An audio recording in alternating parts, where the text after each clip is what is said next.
I am Gregory, and this is Pensane. On the table we have the Platinum Curidas. This is a pen I unboxed. It came in the Truffet Incredible Pen box, the Penthusiast box, and it was an utter shock. Completely unexpected and unlike anything in my collection. I was thrilled that it was the first, well, again, the second retractable fountain pen in my collection after the Bina Magic, which is at a completely different price point. And I've had some time to spend with the pen, and so I thought I would give you a review of it. So this is the Platinum Curidas. Curidas. All right, so my first impression, particularly in the unboxing, was what the heck is this? And how can you comfortably hold the pen? But that has proven to not be an issue, believe it or not. With just a very minor adjustment to my grip, it's actually quite comfortable. I can actually kind of rest my finger just against the side of that rather than it digging into my finger. So I just rest my finger to the side. And as far as the clip, as you see, I just rest it just beyond the clip. I can feel the clip, obviously. And I did try removing the clip, but you have the little bump there. So, and part of the point of this to me is to have a clip so that you can put it in your pocket. So I put the clip back on, and because I didn't see the point of, and I've heard of some people actually taking off the little nub there that holds the clip in place. But yeah, I'm not gonna mess with that. Not to mention, yeah, I actually like the clip, and although I can feel it, it's not a big issue, and it kind of, you know, keeps my grip from moving, essentially. One thing I love about this pen is just the girth of it. I have arthritic hands, so having a big pen like this is very, very helpful. Another thing that some reviewers have pointed out with this pen is getting splatters of ink in here.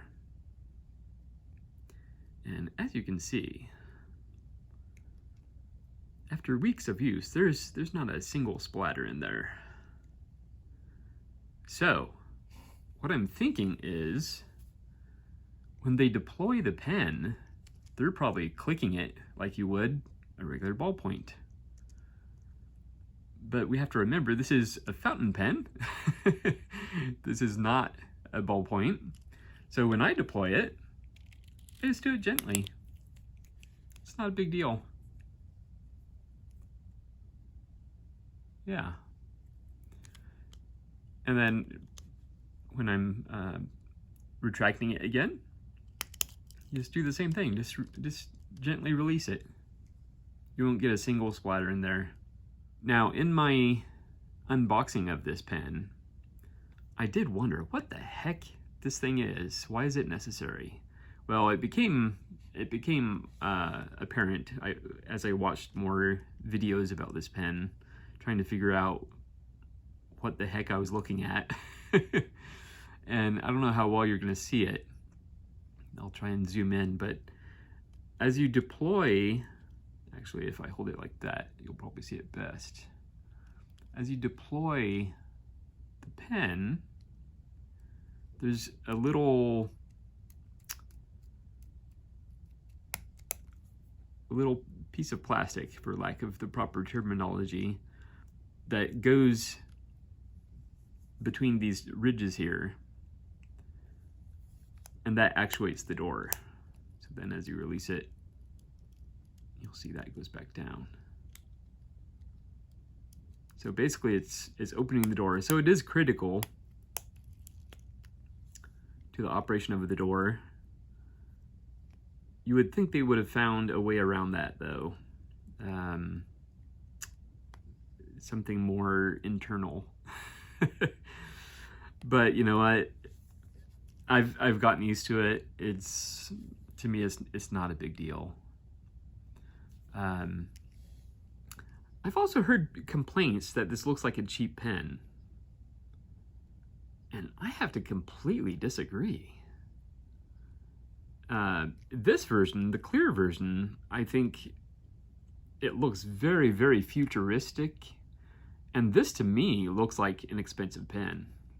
When you get into the ones that have colored plastic, yeah, I can see those seeming cheap. But this one to me does not look cheap. It has some weight to it, so it doesn't really feel cheap either, even though it's plastic. Another complaint you hear people talk about is the size of the button or the thruster. And I do kind of have to agree, especially if you're operating it one-handed. That's quite a distance. And you can't then easily just switch to your grip to write, because as you see it, your grip ends up way down here, at least with my size hands anyway.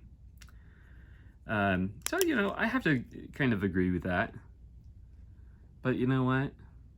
That's a pretty minor complaint. All right, so then we have the innards of the pen, and I will say that, well, first of all, I love being able to see everything. And again, this looks totally futuristic. Looks like something NASA made. But I will agree with others when I say that this pen is completely and utterly over-engineered. Let's see, you have, so this is the casing for that holds either the ink cartridge or in this case, the converter. And you have to press it in, and you'll see this little plastic nub there. It goes through this track.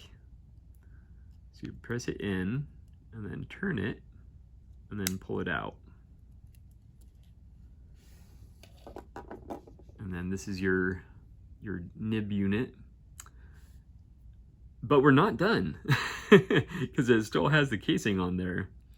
So then you see a similar thing here. There's a little, this one looks like a metal nubbin. So that one, you're going to turn like this and then pull it out. So there you have the casing. And then you have open access to either the cartridge or the converter. Is that over-engineering? Yes, that's the very definition of over-engineering. But you know what? Honestly, all these little things kind of add a coolness factor to this pen. So I have no real problem with that. And as other reviewers have mentioned, do not lose the spring. And I believe if you take it further apart, there's other parts that can also get lost. So yeah, be careful with all that. Then again, we have the little nub in there, so we're gonna line it up. And you have to force it a little bit, and then go along the track and back out. And that's back in place. And I think one of the things that can get lost, the thruster has two pieces to it. This gray part that's in there, and then the clear button. So be sure not to lose those. And there's a lot of threading there. But you know what? I still have to say that I love the look and design of this pen. It has its quirks, that is for sure. But I love this pen. But you want to see it right. So I do have it loaded up with Noodler's Sequoia Green, which I love. It's a very, very subtle green. Very subtle, at least in this nib size. And I think, if I remember correctly, yes, this is a medium nib. I forgot I haven't shown you the actual nib itself. A medium nib. I wouldn't mind getting one of these in broad also, but at this price point, I would not get another one. There's cheaper pens that I would prefer to add to my collection at the moment. Yeah. So let's see it right. So this is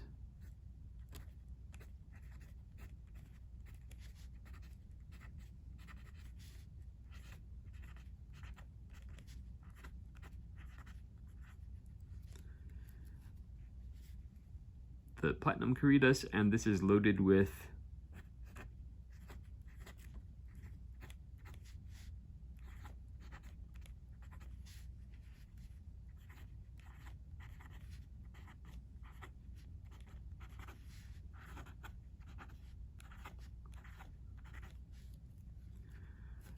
I do have to say, first of all, it's not the smoothest nib in my collection. And also, it seems to be a slightly dry pen. And I'm not sure about this ink in particular. I haven't used it in any other pens, so I don't know if the ink is playing a role in that. But as you see, it's not very wet.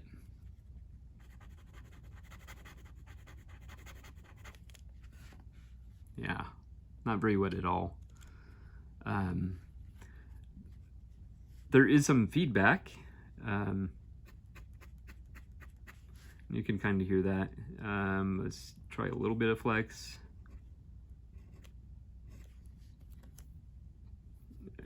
A very small amount. It's a pretty small nib, and actually it's a surprisingly small nib. Given the the size, the overall size of the pen, the nib seems a little on the small side, but I forgive it. Yeah, so let's just do another little quick writing sample here.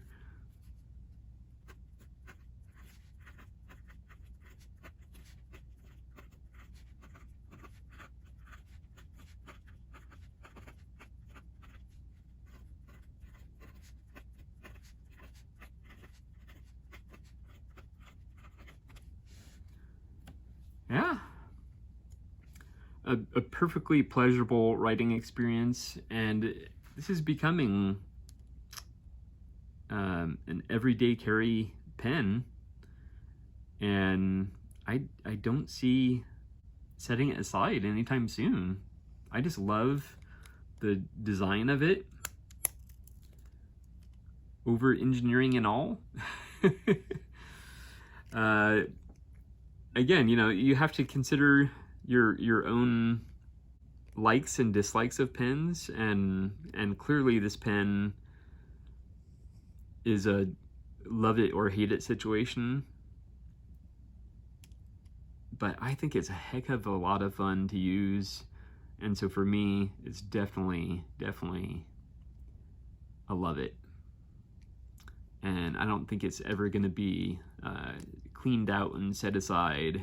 It's going to get inked and re-inked and inked again. So anyway, that is the Platinum Curidas. Thank you so much for watching, and I will see you next time.